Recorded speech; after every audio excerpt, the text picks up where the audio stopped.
Hey everybody, this is Matt. Welcome to Coalesce. This is my co-host Jason. Hey, what's up? How you doing? Now, before we start off, we want to talk a little bit about what the title of our show means. Partly because we ourselves weren't sure what the title of our show would be, and we settled on Coalesce. One, because we couldn't think of anything better, and two, because Coalesce means when two elements come together, they coalesce, they come together. And so that actually fits the idea for the show that Jason had originally come to me with, and I'm going to let him talk a little bit about that. Yeah, pretty much the idea of this show is, as if you've listened to any other podcasts that we do on Zombie Popcorn, we have a show called This Non-Religious Life, which is heavily atheist-based, and it looks at religions and everything. And with my background of being an activist and being involved with issues, I felt that there's too much pointing fingers and describing who the other person is and saying that we're different from them, and focusing more on smaller issues that really at the end of the day doesn't matter when you're faced with people who are being enslaved and people who are being killed and tortured and raped and sold for drugs. Because at the end of the day, it doesn't matter if you're a Christian or if you're an atheist or if you're Buddhist or pagan.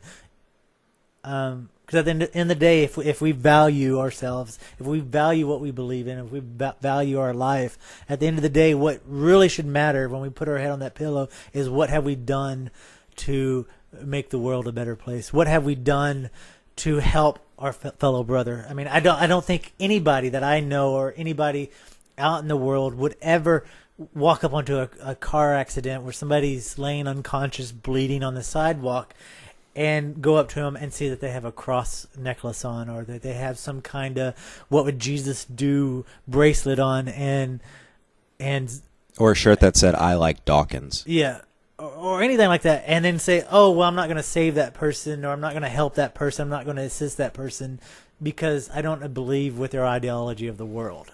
I don't think people are that way, but we, as a society, get caught up in that because it's so easy to do. And with the purpose of this show, Matt, and he'll tell more on his background on that, but he came on This Non-Religious Life and talked about Christianity and about his beliefs and kind of gave counter argument with it. And I wanted to sit down and have a show like this because we're both are activists. We are both active. We both see the world in a way that we can improve it, that we feel that we can make it better for all life, not just Christians, not just atheists, not just, people that we happen to, agree with philosophically. So I wanted to have this show so we could actually sit down and talk about it. Come face to face with, because he's going to talk about things that I've never thought of before, that I'm not aware of because it's not in my background. It's not been in my vocabulary or in my dictionary or even in my thought process. And so he's going to challenge me on that, and I'm going to challenge him with it. And with all of this, we're going to find a common ground where we can work together, and hopefully you can work with us so we can find a solution to stop these things that we tell people every day that we are against. There's no one in this world that I know that they would, outside of the corporations and the people who are doing it, but normal people would ever say they support slavery in any form. No one would say that it's all right for a young, mentally handicapped girl to be sold in a market so they could sell drugs, where she physically becomes a commodity. There's no one that would ever agree with that. And I think this stuff could end if we just put our differences beside ourselves and focus on the issues instead of focusing on the small things that do matter to us as individuals. I'm not trying to trivialize our beliefs, your beliefs, or anybody's beliefs, but it's just at the end of the day, you gotta realize that what have we done to help each other? Did we fight each other because you believe in a book that I don't, or did we come together because you have faith in that and someone else doesn't? Did we come together and have a solution? So that's why I wanted to sit down with Matt so we could do that. And I think, Mac, you should give us some of your background of what brought you as an activist, of what your life happened in your life to bring you to where you are, the way you view the world. Cool. Well, growing up, later on, we're going to discuss some of the different ways that Christians have avoided engaging in the social justice conversation. We're going to give reasons why that's the case. Unfortunately, I grew up in a culture that was already pretty influenced by that, by the same reasons I'm going to give for why the church, by the evangelical church specifically, and by evangelical I mean sort of the modern 18th century forward idea of an evangelical.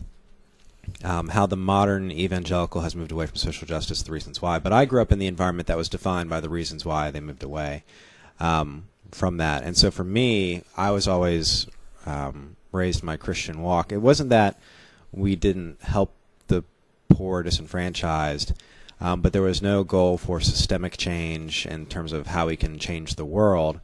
And again, we'll talk about that a little later. I don't want to jump ahead of myself. But I grew up in a way where my main focus was about personally sharing my faith with others. And so all of my idea of mission in the world was about reaching others through my faith, the process called evangelism, whoever's familiar with that word, and proselytization. But I think over time, it's just one of those things that's just kind of grown in me of like, you know, it's very easy for me in the country I'm in and how I grew up to make my faith all about just an abstract idea of going to heaven when you die, because in reality, you know, really grabbing a hold of, and in the past couple of years, I've really grabbed a hold of this idea that, you know, in the Good Samaritan, you know, who is my neighbor? Well, my neighbor is the person that I least think is my neighbor, who doesn't always share my beliefs, and who in the end may help me more than I'd ever be willing to help them. And also in that, you know, really capturing the golden rule is the essence of what Christianity is about. Like, I don't want my kids starving to death. Like, you know, I've been raised around a lot of Christians who would say, you know, as long as I've been a convert, you know, Africa's always been poor, and so why should we, you know, we'll always have the poor with us. And that was the environment I was raised in, where it was like, well, you know, abortion's really important, but, you know, we don't want to care about poverty because the poor will always be with us. And I was like, it's very easy to talk about poverty and such in those kind of terms, but, you know, if it was your, like, you know, I look at, you know, my parents, and it's just, you know, if it was me dying of hunger, you'd want someone to help. And it wouldn't matter if there was systemic change or non-systemic change. Like, you'd want to fight however you could to make sure I didn't die of hunger. So, yeah, really looking at each other's shared humanity, I think, has brought me to this place, and really thinking, okay, what would I want done for me in this situation? So there's been,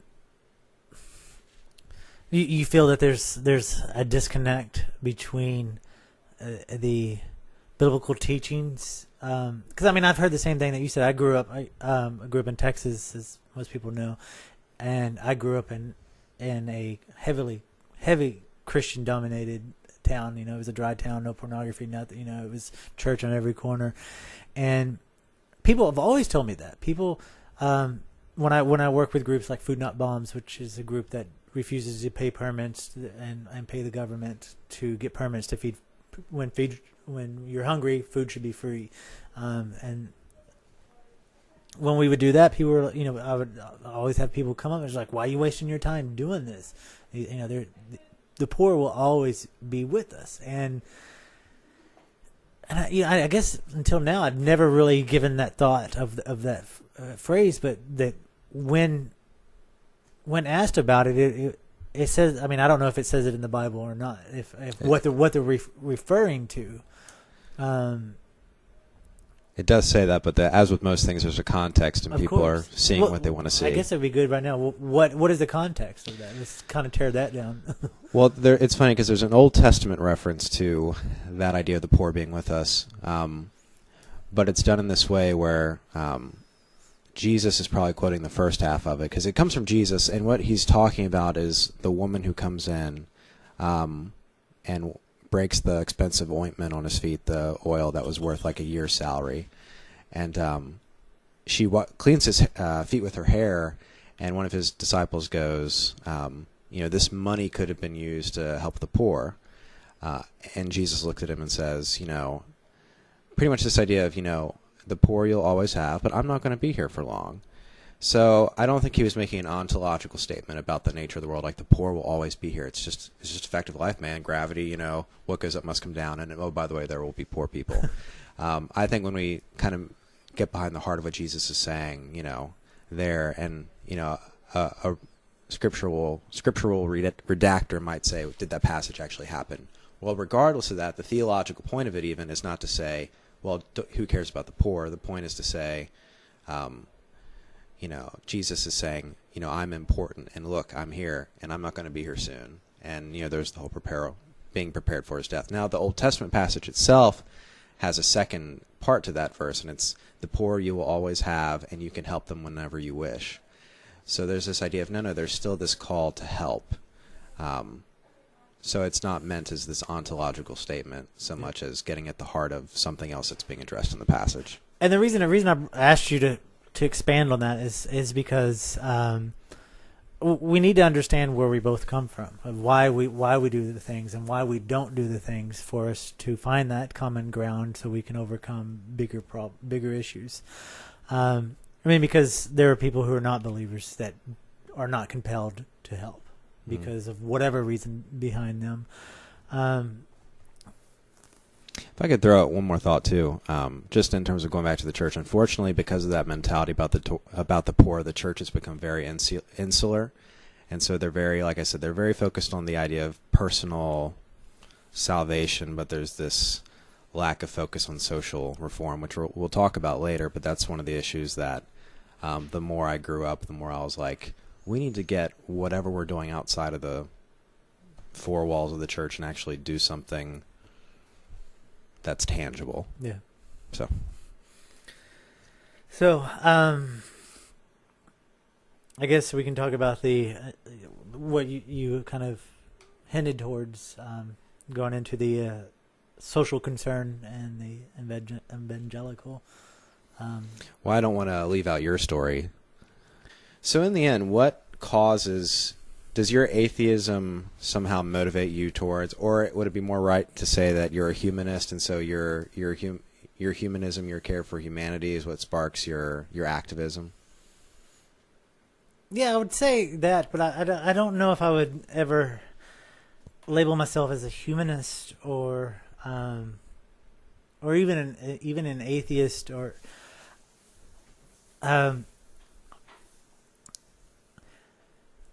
I've more identified myself, and I know by saying this, it brings up so many bad images, because just people are not aware of the deep, rich history of it. But I've more identified myself as an anarchist, or anarchist philosophy. And within that, I guess I could do a cheesy slogan, say, what brought me to my belief or lack of belief to look into my atheism belief is the old saying is no gods, no masters, no slaves. And to me that meant we are our own authority. We control ourselves. We have the right to make our choices, and as long as we don't project our become masters of others, become gods of others, then we have no subservience. And I want to live my life to all, to people. I want to be the happiest. I want people around me to be their happiest. I want to live my life free from pain and suffering. I want the people around me to live their lives from pain and suffering. And I know in the real world, there's going to be that, no matter how hard you try the poor to stop it. The poor you'll always have. Yes, the poor will always be here.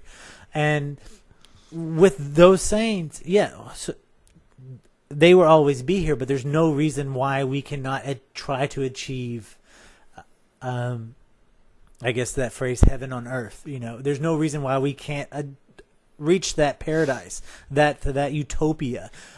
Even if we fall short in our lifetime of reaching that, at least we tried. And for Christians, it's great because they're rewarded for it. For me, I don't think there is a reward. I think the reward is immediate here and now. Does that stop me from wanting to work with people because they have different worldviews? No. I'm sure I've been on the street doing protests with people who have been convicted felons. So, people who are criminals who have drug habits. People who that society currently looks at as lessers. Did they do any less work? Did they fall short in my view of them? No. We were working on the same campaign, same issues. Going back to identifying myself as an atheist, I've never identified myself as an atheist until recently. It's because I've never seen a reason for it. I try to project my life, as I said earlier, as what I want in life. I give that benefit to my fellow person. And I become a human rights activist. I put the label human rights activist on myself. I put that hat on, or that cape, or whatever you want to call it, when there is an injustice. I put the hat on as an animal rights activist when there's an injustice. And I don't mind those labels.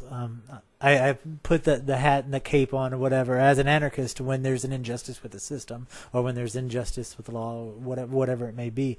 And those hats I wear proudly because there's a reason for it. There's an outcome. There's a solution. There's something to overcome, something to make life better. To me, the way I view atheists is it's not something to wear the hat to overcome religion. It is not a hat or a cape that I would wear to overcome something. It's something that is just a stamp that I hardly ever use, just because I don't see a purpose of me broadcasting it. If, so for example, some people would say, well, you should claim to be atheist and wear it proud, because there are groups of people out there who violate human rights. For example, there are people out there who follow themselves, and I'm just doing the typical lower common denominator, and I'm putting atheists against Christians just for the sake of this statement. There are Christians who believe that homosexuality is wrong. I would not put an atheist hat or a cape on to go fight that. I would put on my human rights cape or hat or whatever, because that's clothing item. Yeah. That is the issue. It's not an issue of what I believe and what my worldview is in terms of philosophy or science or whatever stamp you put on there. It is what is wrong. What is the injustice? What can we do to fix that injustice? What can we make just of it? And it doesn't matter if you're carrying a Bible or you're carrying the Anarchist Cookbook. Not that I believe in the Anarchist Cookbook. That's a dumb book anyway. But for the sake of argument, it doesn't matter what book you have in your hand, what philosophies you have in your back pocket. It's what you do to help improve those injustices. And that's going back to my history. That's what I've tried to do my whole life. And yes, it hasn't been perfect. I've fallen off the wagon and not stood up when I should have stood up at times, but we all do that. The thing is that we continue to stand up when we can. And that's my story. And that's why, I kind of echoed that at the beginning of the show, why we put this one, so we can progress it more. Well, and it's sad. And there are definitely socially active believing groups out there. I was just thinking as we were talking how I definitely know groups of people who would listen to everything you said and would listen to you talk about activism. But in the end, it would still be this personal faith versus social responsibility thing that would come up, where it would be like, poor young guy looking for a call. You know what I mean? And there wouldn't be that genuine listening to the other and encounter with the other. There'd still be that idea of like, the salvation thing ends up trumping social activism a lot of times in evangelical circles. So that's, on my end, that's often hard to overcome amongst my people, or whatever. It is weird talking about ourselves in this way. Yeah, in my demographic. I did want to talk about something in terms of the whole reward heaven on earth thing. I think in terms of what motivates my my charitable conduct or whatever, whatever term, my activism, my charitable conduct, whatever, it isn't necessarily the thing about being rewarded in the next life. For me, it's more about, my personal relationship with God himself. And so, and my own spiritual maturity, my own spiritual journey. I mean, because we all kind of start off immature in life, and spiritual life isn't that much different. Like, we don't always see the big picture as children. And unfortunately, a lot of spiritual people remain children and continue pooping themselves for the rest of their lives spiritually.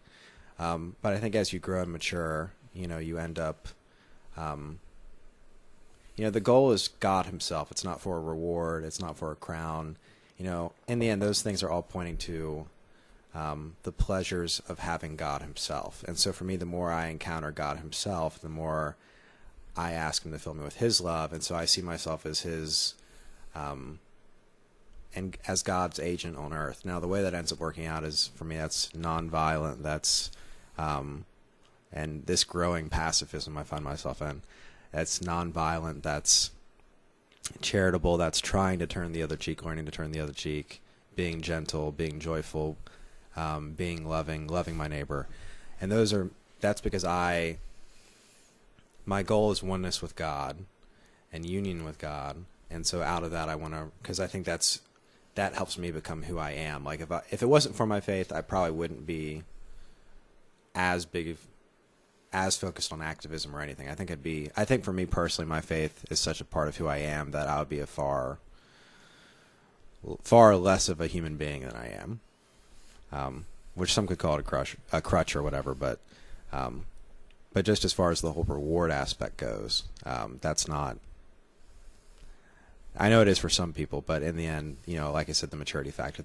The goal is not to have things from God. The goal is to have God as the thing you're after as a Christian. And if you make that the goal, then loving your neighbor and not making it about you or holding on to your possessions or whatever is just going to come from that. And I think it's a good thing that you said that and you made that clarification with yourself. There are I agree with you. There are people out there who are doing things for the reward system. But it's good. But it's good for you to make that distinction that not every Christian does that. And I'm glad that you pointed that out, because that will help with conversations in front. I mean, going forward, and hopefully it will help non-believers who are listening to this show. Hopefully, will take that step to embrace, other Christians when it comes to movements. I know there's going to be things that we don't agree on. I mean, there's going to be issues that both sides of the fence are not going to see eye to eye on. And that's great. The only thing we can do is find the things that we do come together on, and find that solution, find that integrity with both of us to come up to solve the problems. And I think one of the things that this show is definitely going to focus on the most is human trafficking and forced labor, the sex slave industry, the full gauntlet on it. Which is really the cause that exposed me to more activist issues and put me down this road. So yeah, I just want to affirm it's a good starting point. Yeah, I think it is too, because it is something definitely on both sides of the fence of ideology that is not embraced. It's something that people, Christian and non-Christians, kind of turn a blind eye to. They say, yeah, we know it exists, but they don't do anything about it. Whether it's justification of whatever they find in their belief, or it just takes too much time. And it's something that we could seriously come together and overcome quickly. Well, and I know. Or somewhat quickly. Yeah, quickly-esque. Yeah. I mean, I know I've definitely known of some people who are kind of cynical overall, just in their personality. I know that some people avoid it. Yes, yes, you're one of them. What? But in believing circles, in terms of not embracing the trafficking thing, I mean, some people are just so, and this isn't just believers; this is probably unbelievers too. They're just so contrarian.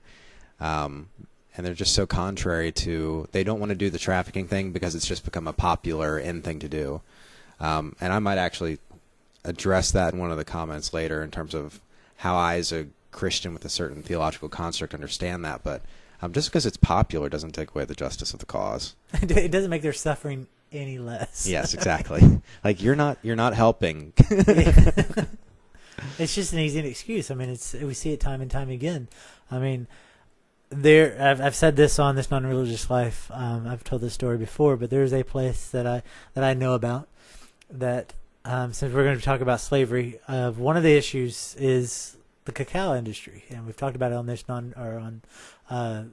the New Architects, another podcast that we do. We've interviewed the founder of foodispower.org, the Food Empowerment Project, and they have taken on the campaign of finding out the sources of all the chocolate users, companies who use chocolate like Hershey's, even all the way down to the small guy. And the story is that in the Ivory Coast that children are being stolen from other parts of Africa, brought into the Ivory Coast, and used to work on cacao farms. And, there's fair trade organizations that are in there. And we talked about how fair trade, but it's a completely different story. It doesn't mean child labor, slave labor free. So we talked about that.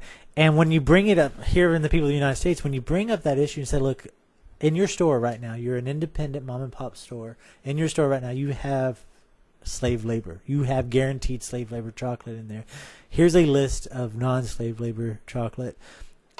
Let's remove that and replace it with this and give people a better choice, and it helps, good farms and takes away money from people who are supporting slavery. The answer was, we're here to make money. And they refused to do it. After agreeing to do it, it's a long story, but it's just really strange. It's like, at the end of the day, it's slavery. And you're against slavery. But you don't want to do anything to, even if it was symbolic, do anything to show people that you're against slavery. And there's like this disconnect. If it's not the Klan on a courthouse yard doing a protest, and there's obvious division drawn of like, those are the racists, those are the people who support slavery, and these are the people who are not. If it's not what we have accustomed to think about slavery, people act completely different. They kind of they turn a blind eye to it. Well, I mean, you're talking to a guy with an iPhone and the iPad. And This is not an iPad. Dang it! All right, well, yeah, I'm a real strong activist. No, but that goes back to the thing is like, we do fall off the horse, and we do need to make it. And yes, right now it is bad to own technology. Right now it is bad to buy an iPhone or any other smartphone or just anything really, because there are the sweatshops, there are the forced labors. It is going on, but by one person not buying an iPhone, we'll send a message from that one person. It will have, but what we got to take it further. We got to take it bigger. We have to challenge the people who are doing this. We have to be combative. I'm not talking about picking up arms and going kill them. I mean, if it takes it, that whatever. But I'm not saying do that. I'm just saying we have to we have to we have to do more than just not buy technology. We have to do more than not. We have to hit them where their pocketbook is. And I guess that goes back to the question that we were talking about before is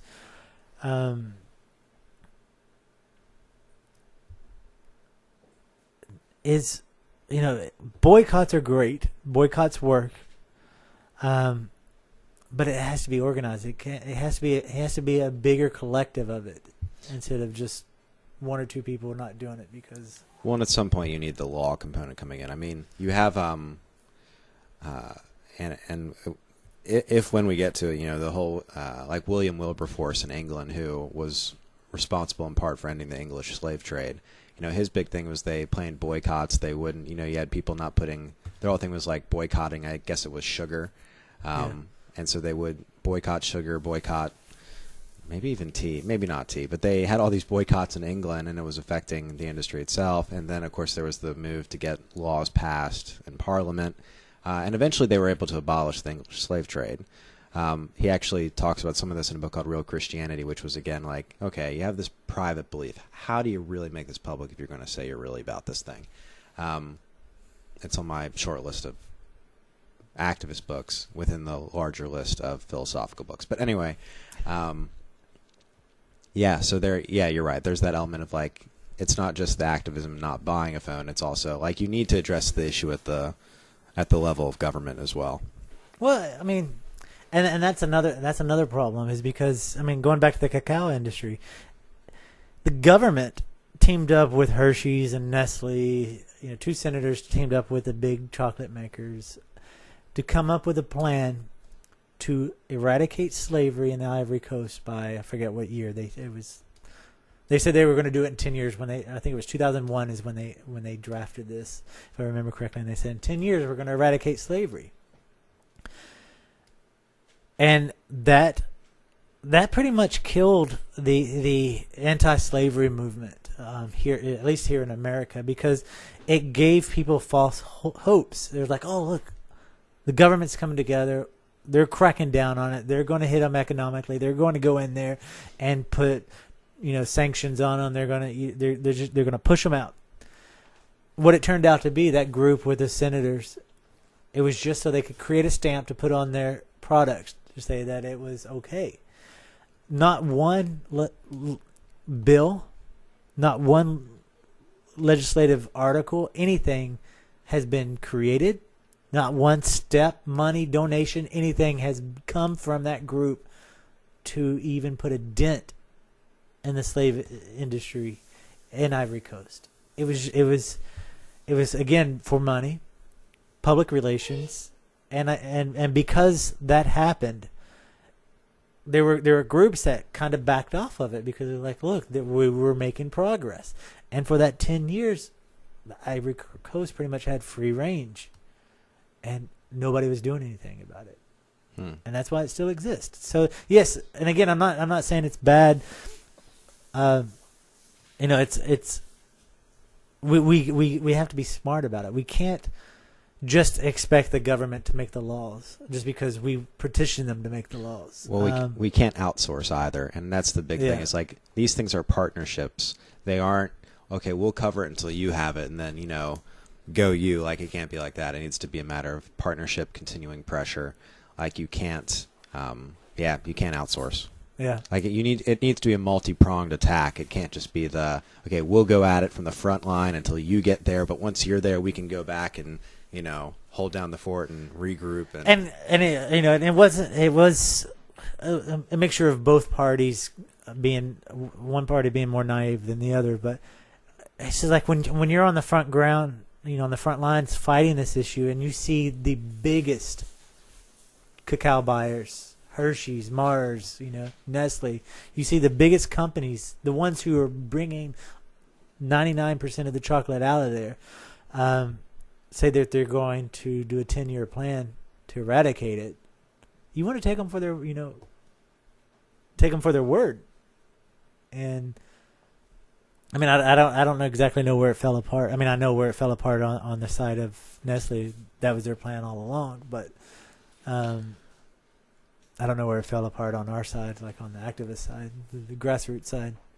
Well, and I think that's where I don't think government can ever be the solution. Yeah. At least the sole solution, because I don't think, and this is where probably the anarchism and the Christian pacifism both kind of come into play, is that, at some point, like any type of government here in, this world isn't my hope. Like I said, as a Christian, number one, I believe human beings are made for mission. So when we talk about people who turn a blind eye, I think people are ignoring part of what they're made to do is to be on mission and to be representing God in the world. But two, in representing God, I'm representing a government that has a different set of laws and rules. And in so doing, like, I'm representing the interest of my God in a world that isn't really my home anyway. So, I mean, that's me coming into this thing of saying, okay, this government is something I need to push. But in the end, like, I realize it's not that it's the enemy, but it's not always a friend. Yeah. So what keeps you from going, and I'm saying this because I've encountered people who have this philosophy. It's like you said, this is not your world. This is not your destination. You have further destination, whether it's in heaven or whatever your next destination is. What keeps you from saying, you know what? Let the devil have this world, and because I'm gonna die, and then it will no longer be a part of me. It will no longer be a part of my worries. What keeps you from just being apathetic about the stuff? Well, could I am going to answer that question. I hope so, yes. And I think, yeah, I think that could actually lead into some of the explanation for why some evangelicals do back away from social engagement. So if it's okay, could I go down that route? You sure can. And then I can swing back around and talk about why I think it can be different. Okay. So in terms of the modern evangelical tradition, like I said, it stems back to kind of the Methodism of the 18th century, some of the American evangelicalism that was present. In terms of how we can trace back the modern evangelical tradition, really we can take it back to the Reformation. But in terms of but even with Luther and Calvin, there was still enough of a Catholic sensibility that they were trying to impose Christian governments in the nations they were in. Well, they were trying to build a Christian utopia. Exactly, but to do so through means of force. What makes the evangelical tradition of England and the U.S. distinct in the 18th and 19th centuries is that it began to take on a more disestablishmentarian tone. So it wasn't about enforcing Christian empire, or maybe they saw themselves as within Christian empire already, and they were trying to actually Christianize a nominally Christian society, but through more pacifist means. Either way, well, real quick, please define your definition of passive. I can't talk. Passiveness. In terms of, well, in terms of Christian pacifism, yeah. I don't know why I can't talk. My personal definition is that Christians can't make their cause effective through means of force and manipulation. So politics is a means of manipulation. Force and the whole live by the sword, die by the sword. The whole if my followers were of this world, they would come fight for me. Even when you read the book of Revelation, Ken Montville sent me this article, John's Ironic Empire, which kind of sets the invisible kingdom of God in heaven and the saints on earth who are silent, who are killed, against the Roman Empire, which was made up of people who were by force, and if you were going to do something in the world, you needed to do it by force, by the sword, and how the way Christians win in Revelation is through the word of their testimony and through the blood of the Lamb and by dying. Elsewhere, I believe, it might be Paul who quotes the verse, "For your sake we're killed all day long." So for me, Christians, there's a very Gandhi-esque element to it. Like, it's through nonviolence. It's through prophetic protest. It's through saying, okay, this is a message from another world that I'm not going to fight to push, but I'll die to present and to proclaim and to do all those things. So how does that play a part, and I want to bring it to a modern situation, how does that play a part in a university like Regent, who is taking high school students on tour of Homeland Security and military complexes like that? Well, and the whole idea that I'm asking because of if you can only use the method of nonviolence, and which would be politics, without using actually war or fighting. Homeland Security and the military, that's all they're known for. And the reason I'm asking is just for the clarification, not to judge. No, of course not. And the views of this particular host do not represent the views of the 700 Club or Regent University. and nor does everyone there see eye to eye anyway, which is good. That'd be a cult. Yeah. Which is no, it stems from a theology called dominion theology, which is this whole idea of God's people should rule because they can best govern as God's regents, his co-regents. That's part of this idea. My only thing is, it's a form of eschatology called postmillennialism, which was actually driving the 18th and 19th century Christian activists, the abolitionists. This idea of like, well, we have these missions movements and missionaries going out, and lots of people. There's a global expansion of Christianity through people like David Livingstone and others, Hudson Taylor, and all these other people who were going out to China, India. And then, of course, we have all these social reforms for more humane prisons and some of the anti-child labor stuff and sanitation and all these other things like that. There were Christians involved in the abolitionist movement too. We're going to make this world better, and then we're going to usher in God's kingdom.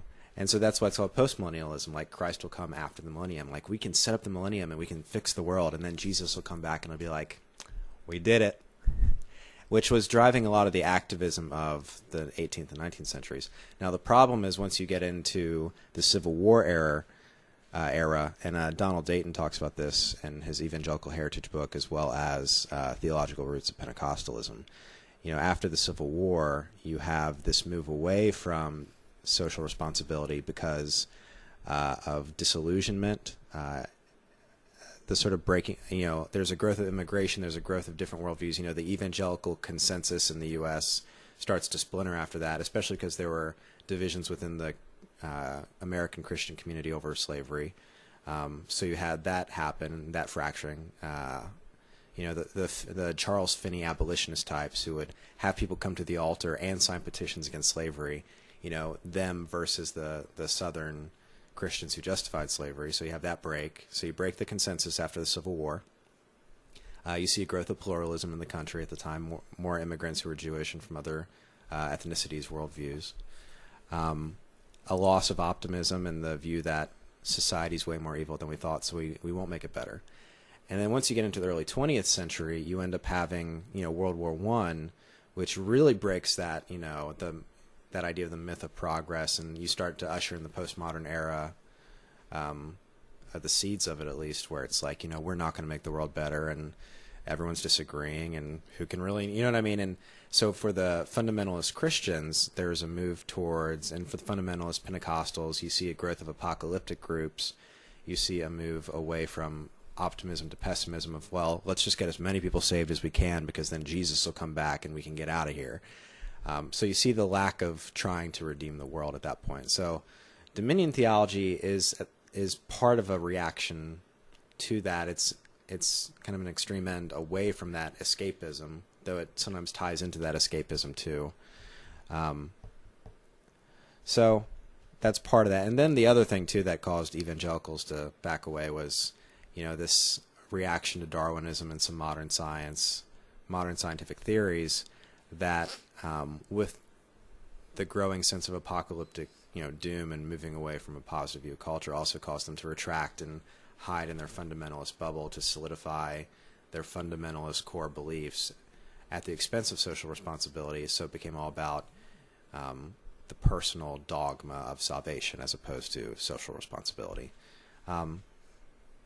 So that's part of the context of where Christians find themselves now. And then as you start moving again into the 60s, 70s, modern era, and dominion theology, you have some different views, but pretty much in a nutshell, similar to what made us start doing this show, is that the purpose of the show is to stop looking at smaller, valid issues, but for real solution, look at the whole picture. Mm-hmm. And so within the Christian movement and within the Christian thought, it came from, it was almost a reverse of that. It was a view of the whole world, of how to help the whole world, to how to help this this part of my Christian faith versus this one, and it became looking in on themselves instead of looking in at the world. Yeah, and it was a fear of losing their faith if they were so focused on keeping their faith that they lost their mission. or at least part of their mission, which was the social. I mean, they were still focused on personal salvation, but in terms of being a redemptive agent in the world for social good, to help your neighbor, to be a peacemaker.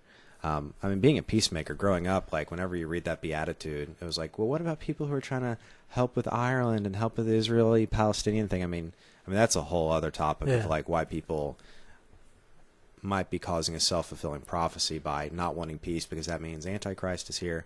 But at the same time, like, they end up ignoring this peacemaking thing, and because we're just waiting for Armageddon to get out of here, so it's okay. So it becomes a... That is interesting. I mean, that is a very scary blow to social justice. I mean, if that is truly the belief people have, is that...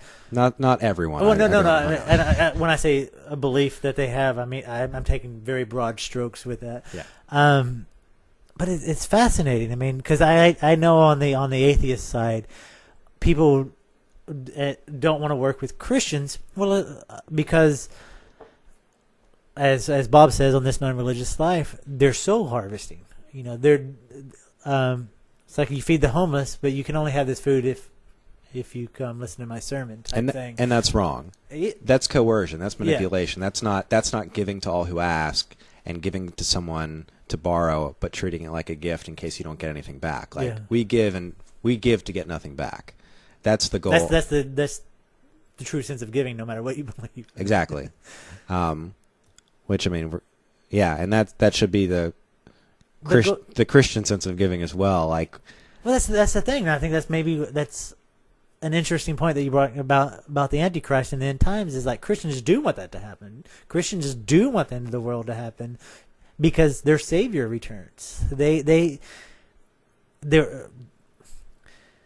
for lack of a better phrase, they're not afraid of end times. They're not afraid of world destruction because it is what has been foretold in their teachings. And just in my mind of trying to put it in my worldview, that's devastating. That's scary. That's frightening because that breeds and again, broad strokes here, but that breeds a very strong sense of apathy and why should I help solve the world's problems when we need the world to fall apart? Well, and it's not loving. I mean, if we want to talk about the basic core of Christian practice, loving God, loving each other. It's not loving your neighbor to try to bring destruction upon the world or to not do what could be done to prevent it, to bring peace. And that's where you ask me, how do I avoid? It's crazy here in Norfolk. How do I avoid, withdrawing out of that sense? What does that look like? N.T. Wright talks about this whenever he deals with, he has a book called Surprised by Hope, which is this whole idea of like, Christians are called to represent the age to come. And, that includes like God isn't just saving souls, God is saving the world. It isn't that God will destroy this world and make something entirely new. It's not like he'll destroy all matter present and then just make something, not the Milky Way, but the super Milky Way. It's not like that. Like God makes all things new. Like God renews what's there. He doesn't create something new. Which is the doctrine of resurrection. And so in the meantime, the goal is to represent what a new age of justice and peace, gentleness, love, joy would look like.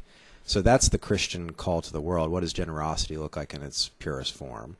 And so for me, that's what that looks like. I represent that kingdom of God as Jesus would represent it on earth. So whatever that, I don't know if that helps or clarifies anything. But that also means when people are oppressed, like you're generous to help with that cause. Now, you don't violate your principles of, if you're going to be nonviolent about it. At least that's, and there are some people who are more just war guys. That's fine. For me personally, I can't, celebrate when an Al-Qaeda guy dies because in the end, like that's someone who I don't want to have to join the military and be given orders to kill because I don't want to have a kill order on someone else. I want to lead them to Jesus, recognizing that this whole world's really messed up. Now, I don't want someone to die. Like, I don't want them to kill innocent people. I don't want us to kill innocent people while trying to get a bad guy. I don't want to do this thing. Like, it's at some point, like, doing unto others as you want them to do. Like, a lot of people, Brother Andrew in his book, Light Force, talks about, how he interacts with Palestinian people and how he talks to Israelis and then Messianic Jewish people and Palestinian Christians, and how he knows people, and he knew Yasser Arafat, and Yasser Arafat loved him. My goal is to represent a different world and to love the unlovable, no matter how terrible or dreadful they are, and to represent the kingdom to them. So how do we? I mean, and I know that was a lot. No, that's good. And I want to take it back to a small-minded issue, but how do we overcome? What is the barrier that will? I guess if we knew the answer, we wouldn't have this show. But what would be the barrier that would make it that? I guess, for lack of a better phrase, make it okay for our two worldviews to work together. I mean, because again, we right now are in a perfect bubble because we're both open-minded. We're both willing to hear the other person out, and we're not looking to persuade you into my beliefs or vice versa. So we are in that unique bubble. But in the outside world, there are people who do that on both sides. So what steps can we take as individuals and as groups to soften the blow of two different worldviews come together to work on an issue? To set up a theological framework, there's the view that one of my professors talks about, Amos Young, about pneumatic inclusivism, which is just a fancy way of saying that, especially when you look at the prophets and some of the other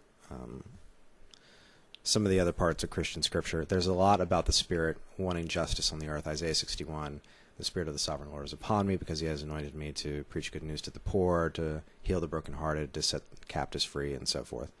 I think God is in the world, initiating justice causes. He sends the rain on the just and the unjust. He sends the rain on people we think are just and people we think are unjust. He shows his goodness to all people. And I think likewise he can initiate movements of justice that anyone can get involved in. And so that isn't the Christian, What's the purpose then? I mean, and it's just my ignorance of the teachings, but what is the purpose of God creating justice movements when he doesn't need to do that? The God doesn't need to have this discourse to create movements when he could make it all just. You mean just by showing up? He could do that, or but what? I mean, whatever means? Is this a problem of evil question? No. Why is there evil in the world? I guess in a twisted way, but it's. I think God can put things on people's hearts, and they can choose to obey or disobey. And I guess I'm falling into the trap of what we want people to overlook who listen to this program is I just got entrapped. You have a strong belief in what God does. Even though I don't understand it, it doesn't make the unjust any less or any more. And that's a trap because we'll end up spinning in circles. You're going, well, you justify this. Well, why can't you justify that? What's going on? We'll end up in that. Well, and that's probably and it's good to have those conversations, but when you're faced with injustice, those little circles we have are important. They're valid. They have their place, but it doesn't solve the bigger picture. Right, and this is probably more of a non-religious life discussion right. Overall of like why the evil thing, in terms of looking at it just pastorally of how I could look at a Christian person and say, here's why you should be involved in a movement that involves people who aren't like you, because I think the Spirit may have gotten them to get involved in this, and I think He's calling you to it too, and it's not because you're better than them.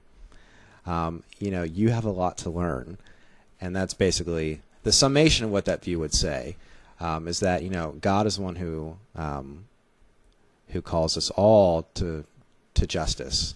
And so, you know, you're not doing something that's superior by, you're not a better person because you're a Christian and you're involved in justice. Like, that's not how it works. Because, you know, if you're not for me, you're against me, that type of thing. You know, anytime someone is partnering with what God wants to do in the world, you know, it's, again, I think Christians could learn a lot from that view of whoever's not against me is for me. Yeah. I don't know if that helps. No, that does help, because that just reminds me of, you know, as an animal rights activist, when people come up to me and go, well, I'm vegan, but I'm not vegan. I'm vegan for health. Just for the record, I am vegan for ethical reasons. But if somebody tells me they're vegan for health, I don't care. You know why? Because they're still fixing a problem. They're still taking away the suffering of the animals who they would consume if they wasn't vegan. I don't care if they're vegan because they don't like to see a cow being strung upside down, having their throat cut open while they're fully conscious, or because it makes their belly look good. Whatever. You're vegan, you're helping. And I guess with that, I don't care if you believe that the world's going to end, the Antichrist is around the corner. If you're helping save these starving children, if you're helping get these sex slave, you know, children out of that industry, or get children out of the sex slave, and I said that backwards. It's always weird talking about sex trafficking, because you're like, yeah, I support sex trafficking. And you're like, wait a minute. No. That's not what I meant. Yeah, I really like sex trafficking. Wait, what? What? I mean, fighting it. But, so yeah, I mean, I guess it does, the reasons why doesn't matter. Well, and one of the I mean, they do, but in the broad scheme of things. Exactly. Again, it's that, I mean, that's, you know, I mean, this whole concept of encountering the other, like seeing people's mutual humanity. Like, Christians, fundamentalist Christians don't like to talk about it, because it's always like, well, you're either saved or you're not. And fine, but that doesn't, like you said, there are still issues to be solved, and Christians are still supposed to be involved in fighting and helping, and they aren't supposed to be insular. And with John, they're supposed to be representing God's heart on earth. And I think that's the way a majority of people, especially Americans, look at Christians, because you always hear the statement, "He's a good Christian," and what I take from when people say that is that being a good Christian is something to strive for, that everyone should strive for, because it means that you care about others, that you're taking care of others, you're doing what is right as a human. And I think that's the strength of what Christianity has for the world, is their strength to organize. They have such large numbers. They have such devotion. They have such dedication. They have that, sad but true, they have that fear that motivates them. And for them, just like for me, to not do anything when you have the means and I don't want that statement to sound like, oh, it's just Christians. I wanted to use that as an example of all of us. Don't get me wrong. There are plenty of ways the church can mobilize socially. I mean, you asked about how believing the world will end whenever, or that this world is not the. I mean, technically, God wants to remake the world. He doesn't want us to spend forever in heaven. Heaven comes to earth and becomes one with earth. It's not a matter of going away to heaven when we die, and whatever happens here happens. I mean, I think Wilson Phillips said it best. No, I'm sorry. I mean, it's this idea of being found faithful when God comes, like, this idea of like when Jesus returns, and when the end of things happen, like, it's like you're not hiding until Jesus comes back. You're being faithful with what you're supposed to do until he comes back, because you don't know when it'll happen. Like, there's no herald camping factor here. Like, you don't know when it will happen, so be faithful with your mission until then. And here's your mission, by the way: to do justly, love mercy, walk humbly with your God. Like, there you go. That's part of it, and you can break that down in different ways. But that's now, you said the whole issue of like how Christians could mobilize. There's actually a movement right now called 58, which is based on Isaiah 58, which is the fast the Lord has chosen to free the oppressed, to help the poor, and so on. That's all about a Christian movement about how the church can end extreme poverty in a generation by pulling resources. Compassion International and a few other organizations are big on it, because in the past generation, the number of people living in extreme poverty, less than $1 a day, has dropped worldwide from 50% to 25% of the population. So the belief is that in another generation, you can eliminate that number almost. I have the book, and we can probably talk about that in the future, because poverty relates to human trafficking, because it's one of the driving causes of trafficking, child soldiering, slave labor. Like, all those things relate to it. So it's funny you say, because there actually are movements like that, and even movements of we talked about believer partnering with unbeliever, or groups that have somewhat different values but a shared, like Coalesce is a group that deals with human trafficking resources. And then you have they always partner with Christian groups like Shared Hope International and International Justice Mission, but not all of their values are the same. But there is that common ground. Yeah, there's that common ground. They coalesce, and I'm not going to say coalesce again. They come together, and they still find that mutual benefit from each other. So there are movements like that happen. They don't get as much press because it's the people who have the loudest megaphone. Although I will say, even in a place working like I do, somewhere like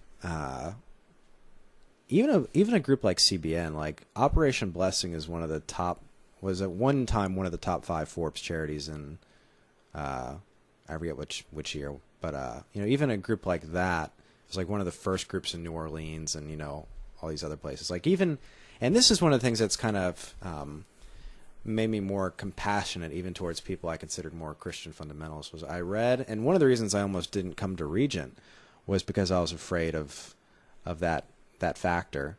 But one of the things that really brought me there was reading Philip Yancey's book, What's So Amazing About Grace, and talking about how even you might have these people like the Liberties and Jerry Falwells of the world, and certain maybe people who travel in the Regent sphere, who people have this picture of, but in the end, you still have guys like that who Jerry Falwell was all about finding homes for unwed mothers and people with teen pregnancy. So there was a thing of putting his money where his mouth was on things like abortion and so on. Like, he still wanted to take care of those mothers while they were coming to term. And then you have the Pat Robertsons of the world who still have Operation Blessing, and who are still doing some good in spite of their in spite of the things they say, and how that affects public discourse, and however many Huffington Post articles get posted on it. Which is funny, because we have Pat Robertson in his school in Virginia Beach, and down the road in Chesapeake we have the Army of God, which totally you never hear about them, but they are always linked to Pat Robertson and CBN and 700 Club and all that, which they are more violent. And then some people say that they actually fund that, but I have no evidence of that. But well, I mean, at some point, like you have the people who actually believe something, and then you have further people on the right who are drawn to a certain group. Yeah. And I'm not trying to discredit anything that positive that comes from Regent or no. Don't get me wrong. I have plenty of friends at Regent, and a lot of them are really sweet people. I would hope so, because you've been there for how long? Yeah, exactly. You've been there for 6 years. Well, has anything? Why nobody likes you? Everyone hates me. Yeah, no, I know a lot of sweet people. I mean, as within any movement, you always find someone who is okay with shared humanity. You know what I mean? Like, everyone kind of sees that. You have to look beyond the stereotypes of, and I don't want to harp on the media, because I'm not a media is terrible guy. But that's who controls us. It's true. I mean, and I was going to mention it earlier. I think that Christians are being played when it comes to the gay marriage issue, when it comes to certain issues like that. Oh, they totally are. I think they're totally being played. And the Republican Party is not their friend. I know, and what's sad is that it's hook, line, and sinker. It seems it's like they took the bait, and I hate to see it, because I know a lot of people of all different beliefs, and I've yet to find one person who's against gay marriage. But the media, the Republican Party, and the like make it seem like it's a national issue. Gay marriage should never have become an issue. It's become. I mean, if you want to talk about a waste of time, getting these amendments, you never know will go through. Like, now, abortion's a little bit different. Like, at some point you're dealing with, like, is it a human life? Is it not? I mean, for me, like, I'm coming from the place of, yes, I think, Imago Dei, image of God, like, that's going to be important to how I view human development at any stage of life, whether we're talking terminally or whether we're talking at the beginning of conception and the potential for human life or whatever. Like, that just plays a part.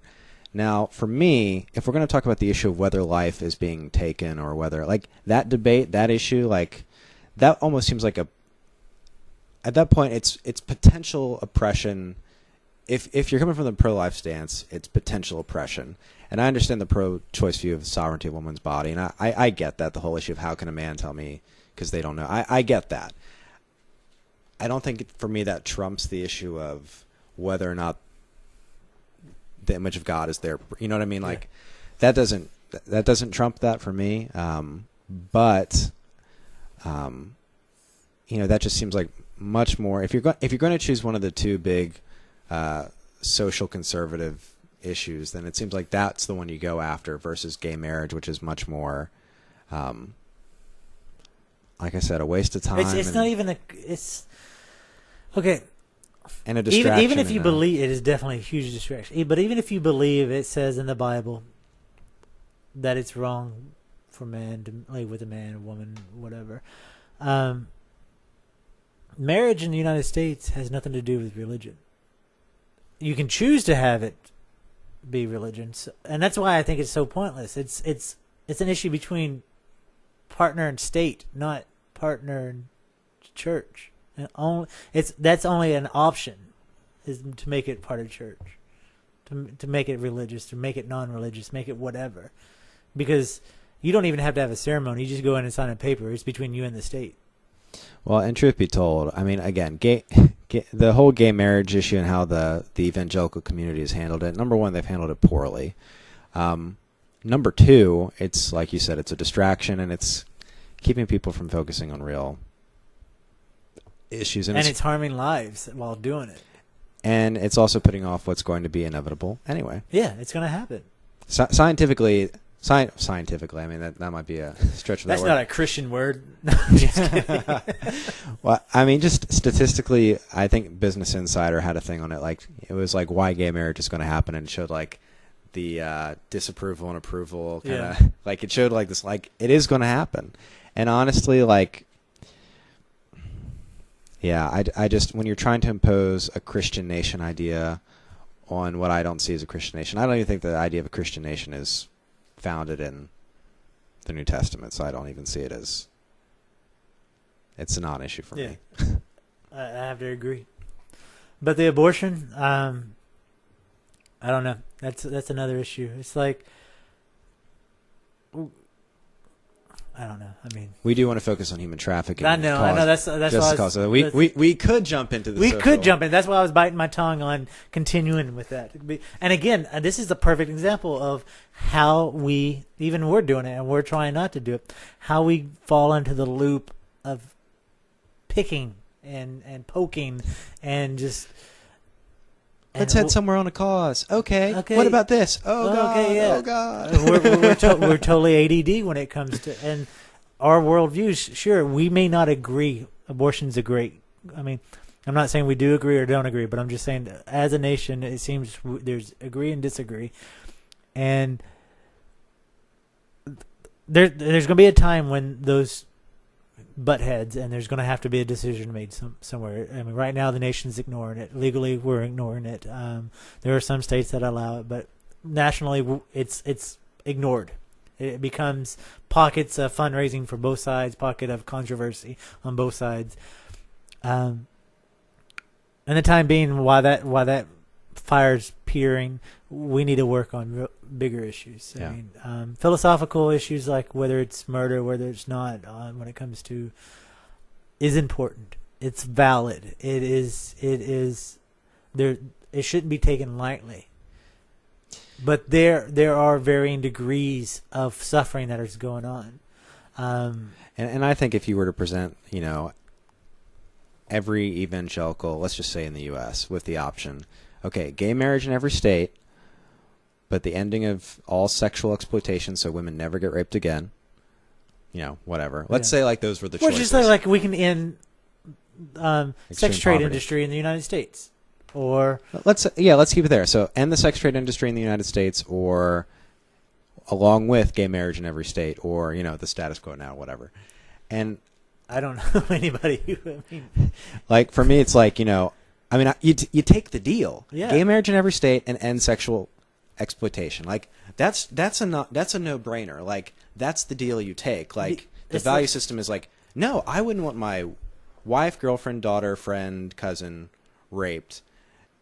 And if in the process 2 dudes and 2 gals are getting married in the Virginia State Courthouse, yeah, there's no harm done. Exactly. I mean, it's even if you're 100% against 2 guys or 2 gals getting married, if you sided with that, your credibility should just be shut out the window. Your moral view should be shut out the window. And now that's a hypothetical. In all fairness, that's totally hypothetical. And we're not putting it on anybody's shoulders. We're just saying, we're just highlighting the point that there are bigger issues. There are issues that are happening right now that are causing immediate suffering. Yeah. And I know some people will say, well, abortion is causing immediate suffering. Great. Because you're fighting to end, because you say if you're Christian and you side with an atheist or some Buddhist or whatever, some that's outside of your worldview to end the sex slave industry, it does not ever take away your ability to write a petition against abortion, or whatever you got to do to feel comfortable with. And that's the big thing. There's never any issue in the world that you can work on that's going to take away from another issue that you believe about. Yeah, but it's a slippery slope. People fall for the slippery slope argument of like, well, if I compromise and work here, then eventually I might think it's okay to compromise. Like it's just funny how some people they just turn a mirror on themselves. They realize they compromise on their daily life, on the smallest things. Well, Christian people. It's not fair. I can say that in my own experience, just from what I've seen, and this is me, critiquing, my own people or whatever. Christians love false mutants. Christians love false choices. Like, okay, do you want no abortions and abstinence education, or do you want birth control, condoms for all, no more teen pregnancies and fewer? I mean, at some point, like the choice is obvious. Like, okay, you give everyone as much contraception as they need, and hopefully you bring that. I mean, I think what Jesus should have said in the Bible instead of the poor will always be with you is that people will always have sex. So you need to put a cap on it. Yeah. It would have made it much easier. Maybe sex education in every way. That might have seemed awkward in that context. Cleaning the feet with the oil, whatever. It's like, and then there's that. We're kind of going over, so let's kind of wrap it up and give the action steps. Finish your thought though, and then. No, I think I was done. Okay. Well, I was just going to say false choices, intellect, dogma, evolution, Christian faith. I mean, you know my thoughts. Evolution, Christian faith. It's fine. Read Francis Collins' Language of God. It's not that great of a book, but. Okay. Go ahead. No, that's it. So, what are the action? What can people do? What are we telling people to do this time? Well, this week we have a petition for you to sign. Californians Against Sexual Exploitation. And you know more about this particular initiative than I do. Yeah, it's Case. It's they just now got initiative on the November ballot in California, and that's to help educate the police department, show the signs of sexual traffic. They have a great website, a great video on there. And we'll have the website and the video on the show notes, so if you want to go visit the site, you can do so. But they have this ballot on the they have this initiative on the ballot to increase education awareness and to help put an end to sex slave industry in California. And in short, what's happening is children are being kidnapped, and they're being pimped out to become prostitutes, or they're locked in rooms and used as monetary value and sold to individuals who are buying drugs, so that they can they're chained up in the back room, and if you sell drugs, you can come in and you pay with this girl, and these people go in with gunpoint most of the time and do horrible things to these girls. And these are young girls. These are, not that the age matters, but these are really young girls, and majority of them are mentally handicapped. They are people who normally can't fight back. So they're easily to be overpowered and controlled. And the videos, they have videos on their website where you can talk to the survivor, that they interview survivors, the parents of the survivors. It's devastating. You'll definitely walk away from the video in tears, and hopefully those tears will empower you to want to do something. Help them. There's a petition to sign to send a message to the government, to the lawmakers, to help pass this initiative, to be the first step to put an end to the sex industry in California. And hopefully it will echo out across the nation, because if they can get it here, it will be a figurehead. It will be a precedent for other states to adopt their policies and do so. So it's definitely worth checking out. Yeah. Cool. Will the link to that be on the website? Yeah, it'll be on the show notes of the show and on zombiepopcorn.com. Cool. Sweet. Well, thanks for tuning in. Next week, we will also continue the conversation on human trafficking, and we may have somebody come in as a guest. We're still working on that, so cool. Stay tuned. Yep. Take it easy.